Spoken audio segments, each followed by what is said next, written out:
మీకు వినే శక్తిని ఇచ్చాడు. విని మీరు మళ్ళీ ఇంటికి వెళ్ళి చెప్తారు. నేను చెప్పింది మళ్ళీ చెప్తానంటే మా ఆవిడ ఏమంటుంది, ఇందాకే కదా బాబు చెప్పే ఉంటుంది. మీరు ఇక్కడ విని మళ్ళీ చెప్తారు. మీరు విన్న ఫలితం మళ్ళీ చెప్పిన ఫలితం. కాబట్టి ఈశ్వరుడు ఒకళ్ళకి పాట పాడడం ఇస్తాడు, ఒకళ్ళకి వీణ వాయించమంటాడు, ఒకళ్ళని శిల్పం తయారు చేయమంటాడు.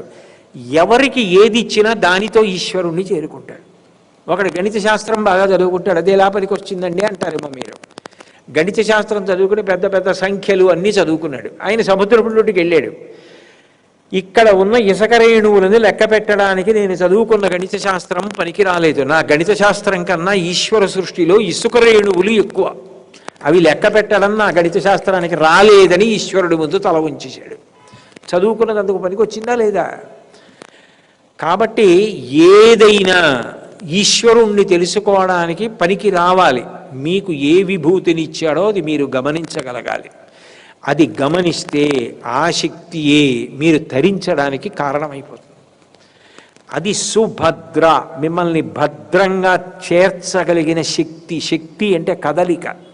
మీకు ఏ రూపంగా మీ విభూతి కదిలితే మీరు చేరిపోతారో ఒడ్డుకి, ఆ కదలిక మీ ఎందేదున్నదో గుర్తించి దాన్ని సమాజానికి అంకితం చేసి, సమాజమే పూజామందిరము, దీని ద్వారానే నేను తరించాలి, నన్ను ఇందుకు పంపాడు ఈశ్వరుడు.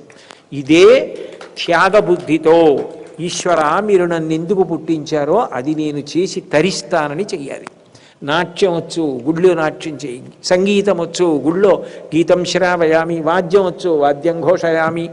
గుళ్ళో బట్టలు ఉతుకు, దేవాలయానికి ప్రదక్షిణం చేయి, దీనులకు సేవ చేయి.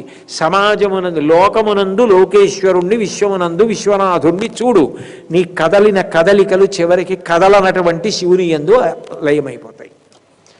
ఏ సరస్సులో ఎండుటాకు పడితే అలలు వచ్చాయో ఆ అలలు ఆ సరస్సులోనే అయిపోతాయి, అందులోనే లయమైపోతాయి. ఏ కదలికలు నీ విభూతితో వచ్చాయో అవే మళ్ళీ నీలో ఆ బ్రహ్మమునందే లయమైపోవడానికి కారణమవుతాయి. నీకు ఏది ఇవ్వకుండా మాత్రం నేను పంపించలేదు, కనీసం మాట ఇచ్చాను, అది చాలు. దాంతో భగవన్నామని చెప్పి ధరించిపో. కాబట్టి ఇది సుభద్ర.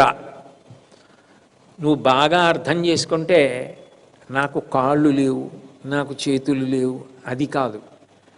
అలా లేకపోయినా అలా లేని మూర్తిలోకి లేనొస్తే జగన్నాథుడు మొండి జగన్నాథుడు అని నన్నన్నా నేనేమనుకోను. అలాగైనా నువ్వు నన్ను చూసి అదేమిటో మిగిలిన వాళ్ళల్లా జగన్నాథుడికి చేతులు ఉండవు కదండి, ఇలా ఉన్నాయే అని నువ్వు నన్ను స్మరించినా చాలు.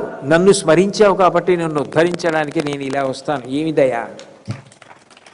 కాబట్టి సుదర్శనం, నేను ఎలా ఉన్నా నిన్ను ఉద్ధరించే దర్శనం.